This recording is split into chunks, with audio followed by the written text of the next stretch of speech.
An act of terrorism. That's what Azerbaijan has called Friday's attack on its embassy in Tehran. A gunman reportedly killed a security guard after storming into the embassy, where he shot two others. The attack comes amid heightened tensions between Iran and Azerbaijan over disputes in the South Caucasus and the treatment of ethnic Azeris inside Iran. The diplomatic fallout from Friday's attack is already mounting, with Azerbaijan's president demanding a full investigation. Azerbaijan's foreign ministry said it has closed its embassy in Tehran and evacuated south. The ministry also released a statement saying it had warned Iranian authorities about threats to its embassy with little success and blamed a recent anti-Azerbaijan campaign for encouraging attacks on its diplomatic outpost. Last year, tensions rose between the two neighbors over long-running disputes in Karabakh, where Iran is supporting Armenia. Last week, Baku also appointed its first ambassador to Israel, a relationship that Iran has viewed with suspicion. And to further discuss the latest attack on Azerbaijan's embassy in Tehran, joining me now is Rusif Huseynov. He is the director of the Topchu Bashov Center, a Baku-based think tank. And from Warsaw, Natalia Konarzewska. She is a political analyst specializing on the South Caucasus. A warm welcome to you both, and thanks for joining me on Straight Talk. So, Natalia, relations between Azerbaijan and Iran have been very tense in the past year, with this latest attack on Azerbaijan's embassy in Iran, which resulted in the death of one person. Where are relations headed now? Well, it's hard to tell, but I think the tensions will remain. Azerbaijan will not let that slip. This incident was very serious incident in the embassy. It left one fatality, two embassy staffers injured. Judging from what Azerbaijani officials said, they were very moved. There were very serious words spoken. It was labeled as a terrorist attack. Embassy was evacuated, and the diplomatic action, Azerbaijani diplomatic activities in Azerbaijan are now suspended. So this is a very serious reaction, because this incident is very serious.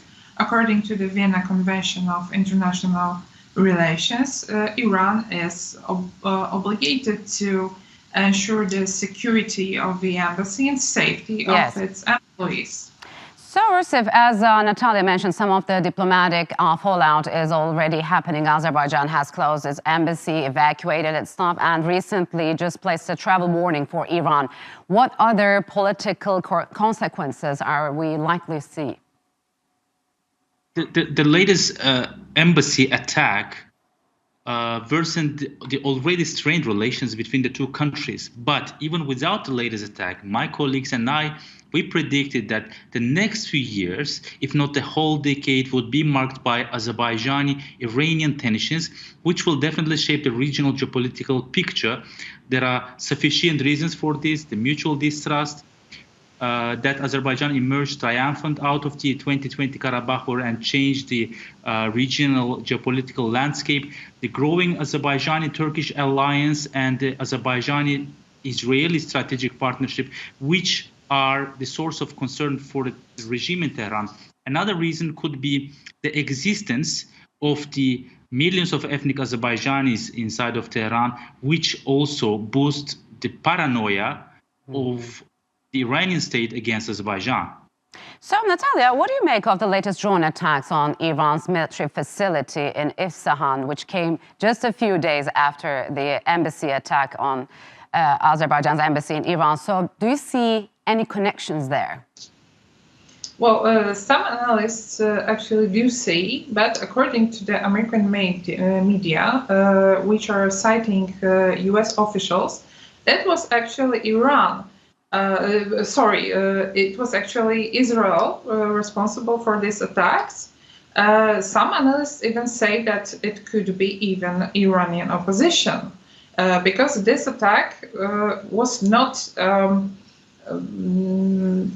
the scale of this attack was not as big as it could be if it was Israel. Of course, it also can be linked to the Ukrainian war, because Israel could destroy this military facility to help Ukraine. Of course, it would be undercover help, but Ukrainian officials actually expressed their happiness that it happened, because Iran is supplying Russia with weapons, Yes, which are used in Ukraine. So, Rusif, you just briefly mentioned how have the relations between Azerbaijan and Israel evolved in the past years. But what's the main driving force behind Israel's increasing military cooperation with Azerbaijan, and how do you think Iran is viewing this? Well, you are right. Azerbaijan and Israel have been enjoying excellent relations since Azerbaijan received its independence in the early 90s. These relations are based in mutual trust. One of the indicators of this is that Israel receives over half of its petroleum demands from our country. Another important sector of partnership is military and defense. And in 2019, Azerbaijan became the second largest customer of Israeli military industry. And in some cases, according to what I have heard, Azerbaijan became even the first client of certain weapons made in Israel. Both countries have their own reasons for this partnership. For many years, Azerbaijan's foreign policy priority was Karabakh. But of course, both countries are now exposed to Tehran's expansionist ambitions and will certainly be against the nuclear weapons to be possessed by the Iranian regime. Can we say, is Israel using its military assistance to Azerbaijan to counter Iran more? Well, Azerbaijan definitely doesn't want to be a proxy country in a bigger conflict. Yes. At the same time, you asked me how this partnership would be perceived by Iran, of course, negatively, because both geopolitical and psychological reasons. Because just imagine a Shia society, Azerbaijan, is a great partner with a Jewish state. This is already damaging the very foundations of Iran's ideology. Therefore, they are totally against this partnership. Mm-hmm. So, Natalia, how's the Russian position towards the latest flare-up between Iran and Azerbaijan? How is Russia viewing the deterioration of relations between the two neighbors, you think? Well, Russia expressed its condolences for Azerbaijan. But what to make of it? Russia has actually pulled out a bit from the region, and Russia is not very. Maybe it's not a matter of Azerbaijani and Iranian relations, but more problematic for Russia is a growing. Already very strong alliance, which is getting stronger between Azerbaijan and Turkey, and growing Turkish presence in the region. Yes. I think it's more problematic with this regard, because Turkey is actually an incoming player in the region. And the second problem for Russia is the growing integration between the Turkic states and Turkey. I mean, not only Azerbaijan, but also Turkic states of Central Asia. This is a really huge problem for Russia. So, Rusif, although they have competing interests in the region for centuries, Turkey and Iran have somehow always managed to keep their relations on balance. Is this likely to change unless Azerbaijan and Iran find a common ground? This is a very interesting question. As I mentioned earlier, one of the biggest sources of concern for the regime in Tehran is the growing Azerbaijani-Turkish alliance, which they predict as the first initial step for a wider Turkic integration.